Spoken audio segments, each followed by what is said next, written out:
जय श्री राम। शंखनाद में आपका स्वागत है। ब्लास्ट दिल्ली में हुआ है और धड़कनें बढ़ी हुई हैं जम्मू कश्मीर में उमर अब्दुल्ला की।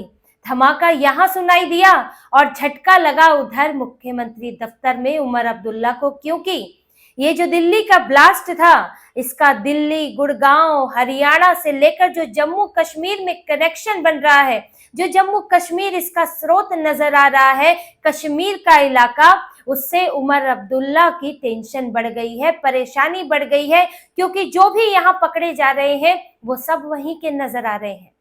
उमर अब्दुल्ला जो स्टेटहुड की मांग करते नहीं थक रहे, जो बडगाम के चुनाव जीतने के लिए, उपचुनाव जीतने के लिए कह रहे हैं कि मैं स्टेटहुड के लिए इस्तीफा दे दूंगा, कब मिलेगा हमें स्टेटहुड। लेकिन जब कश्मीर में आतंकी हमला होता है, जब कश्मीर के लोग भारत में आतंकी हमलों में जिम्मेदार पाए जा रहे हैं, भारत को दहलाने की कोशिश कर रहे हैं, तो तब उमर अब्दुल्ला के स्टेटहुड के सपने पर और ज्यादा पानी फिर जाता है, वो भी उस धमाके के साथ उड़ जाता है। अभी दिल्ली ब्लास्ट में जो मिले हैं वो अधिकतर इसमें कश्मीर के पाए गए हैं। शुरुआत वहीं से ही है। इसमें जो सबसे पहले सहारनपुर में पाया गया, उसका नाम डॉक्टर आदिल अहमद, जो कि श्रीनगर में जैश ए मोहम्मद के पोस्टर लगाता हुआ देखा गया था। और जब वहां से जांच शुरू हुई, जो कि जम्मू कश्मीर पुलिस ने की, जम्मू की पुलिस जो है वो आई सहारनपुर। और ये सोचिए कि उमर अब्दुल्ला के समय पर 370 हटने से पहले क्या आपने कभी सुना था कि जम्मू कश्मीर पुलिस ने किसी टेरर मॉड्यूल का भंडाफोड़ किया हो। शुरुआत तो वहीं से हुई। जम्मू कश्मीर पुलिस की नजर में आदिल अहमद था और सहारनपुर में आकर ढूंढा। यानी कि आज जब वहां पर केंद्र का शासन है, जब वहां 370 हट चुका है और पुलिस केंद्र के पास है, तो जम्मू कश्मीर की पुलिस भी कितनी एक्टिव हो गई है, वरना संभव नहीं था। वहां से तो खबरें लीक हो जाया करती थी, यहाँ सहारनपुर में जब तक आते तब तक सब भाग चुके होते। लेकिन इस बार जम्मू कश्मीर पुलिस अलग ही रंग में थी और यहाँ पर आके छापा मारा, और जिसमें आदिल अहमद पकड़ा गया, उसके साथ एक लखनऊ की डॉक्टर शाहीन शाहिद, जिसे जैश ए मोहम्मद की महिला विंग जो भारत में डेवलप करने का काम दिया गया था, उस महिला विंग को चलाना था। शाहीन शाहिद को महिला पुरुष सब लगे हुए हैं इसी में, सबको जिहादी बनना है, तो वो भी पकड़ी गई। उसकी कार का इस्तेमाल हो रहा था। आदिल अहमद पकड़ा गया जो कुलगाम का रहने वाला है। इसके बाद मामला पहुंचा फरीदाबाद, और फरीदाबाद में पकड़ा गया मुजम्मिल शकील, डॉक्टर मुजम्मिल शकील। ये सभी डॉक्टरी पेशे में थे, कमा भी रहे थे, पढ़े लिखे थे, लेकिन इन्हें भी जिहादी बनना है। तो डॉक्टर मुजम्मिल शकील पकड़ा गया, वो पुलवामा का रहने वाला था। उसके साथ एक डॉक्टर बाबर है जो फरार है, वो भी वहीं का रहने वाला था। ये सब के तार कश्मीर से जुड़ रहे हैं। और मुजम्मिल शकील के घर में सबसे पहले 350 किलो मिला अमोनियम नाइट्रेट, जो कि विस्फोटक पदार्थ है।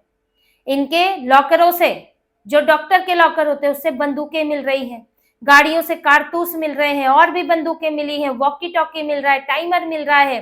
पूरा का पूरा आतंकी संगठन इन्होंने बना रखा था, आतंकी अड्डा बना हुआ था। और जब फरीदाबाद में ही शकील की निशानदेही पर ढूंढा गया, तो कितना मिला है? 3000 किलो अमोनियम नाइट्रेट। तो जब ये पूरा 3000 किलो कहीं फटता और इसका इस्तेमाल अलग अलग जगहों पर, अलग अलग शहरों में होता, तो कितनी तबाही होती। यही तबाही ये देखना चाहते थे। वहां से एक और डॉक्टर भागा है, जो कि आदिल अहमद का ही भाई बताया जा रहा है। उसका नाम है डॉक्टर मुजफ्फर अहमद, जो कि दक्षिणी कश्मीर के वानपोरा का रहने वाला है। सारे के सारे वहीं से जुड़े हैं। उसके बाद ये लोग नीचे आते हुए शाहीन अहमद से इन्होंने संपर्क बनाया, जो लखनऊ की थी, और दूसरे कुछ और अभी इनके मॉड्यूल में होंगे, जो धीरे धीरे पकड़े जा रहे हैं। 8-9 लोग तो गिरफ्तार किए गए हैं।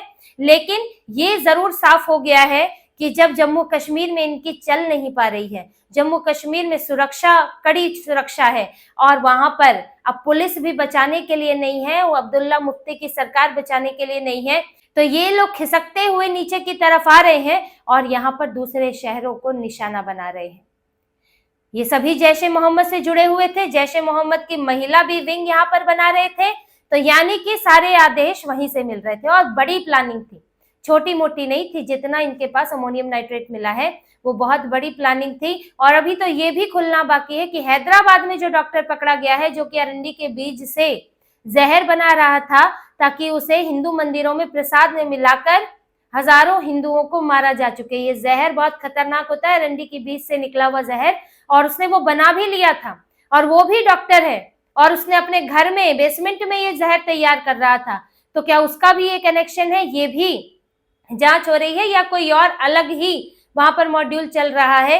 क्योंकि गुजरात में भी कई आतंकी पकड़े गए हैं, यहां से ही यूपी से ही एक सिपाही वहां पकड़ा गया है। ये लोग अपना अलग साजिशें रच रहे हैं, कोई अमोनियम नाइट्रेट रख रहा है, कोई जहर रख रहा है, लेकिन तार तो जुड़ते हैं कश्मीर से, क्योंकि वहां पर सबसे ज्यादा कट्टरपंथ है, वहां पर सबसे ज्यादा भारत के लिए नफरत का माहौल बनाया गया है, भारत के लिए नफरत पैदा की गई है और आतंकवाद को समर्थन दिया गया है।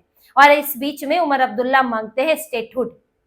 तो उमर अब्दुल्ला ने जैसे पहलगाम के बाद चुप्पी साध ली थी कि अब तो मैं स्टेटहुड नहीं मांगूंगा अभी के लिए, तो अब भी चुप्पी साध ली है। दिल्ली ब्लास्ट में इतने लोग मर गए लेकिन उमर अब्दुल्ला ने एक भी कमेंट नहीं किया है।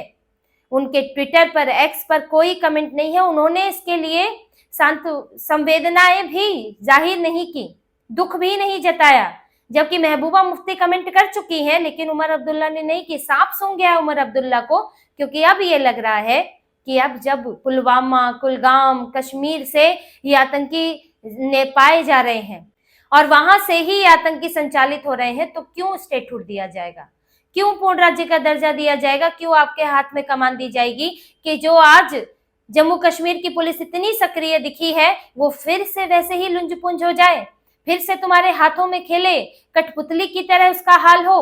तो अब तो नहीं मिलेगा। स्टेटहुड का सपना तो इनका गया और ये मांग करने लायक भी नहीं रहे हैं। उमर अब्दुल्ला की चुप्पी बहुत मायने रखती है, इस पर एक भी उनका कमेंट नहीं है, जिसका मतलब साफ है कि उमर अब्दुल्ला की अब सारी उम्मीदों पर पानी फिर गया है। पहलगाम अभी हाल ही में हुआ था, लोग भूल भी नहीं पाए थे, और आतंकवादियों का इतना बड़ा टेरर मॉड्यूल पकड़ा गया और जिसमें उमर मोहम्मद नाम के एक और डॉक्टर ने दिल्ली में खुद को उड़ा लिया, फिदायीन हमला किया, यानी कि आत्मघाती हमला, खुद को मारो और अपने साथ कई और लोगों को भी मार दो।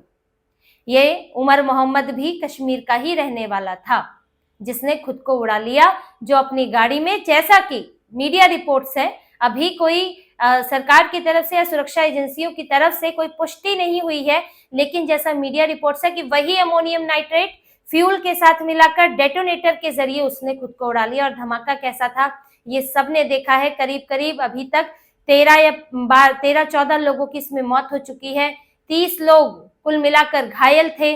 अभी ये संख्या मरने वालों की और बढ़ सकती है। तो क्या हाल इन लोगों ने किया है, क्योंकि इनके दिमाग में नफरत, जहर और जिहाद भरा हुआ है और ये सब निकल कर आ रहा है कश्मीर से। तो कश्मीर में जब यही हालात रहेंगे तो क्यों स्टेटहुड मिलेगा, क्यों कश्मीर को हवाले किया जाएगा वहां की सरकार के हाथ में?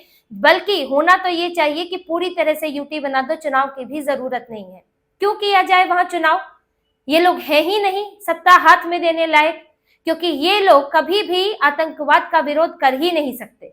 इनकी पूरी राजनीति ही उस पर निर्भर करती है कि हम वहां पर, इनका वादा ही यही है कि हम अलगाववाद को समर्थन देंगे, हम भारत सरकार के खिलाफ लड़ेंगे, हम पाकिस्तान का परोक्ष रूप से समर्थन करेंगे।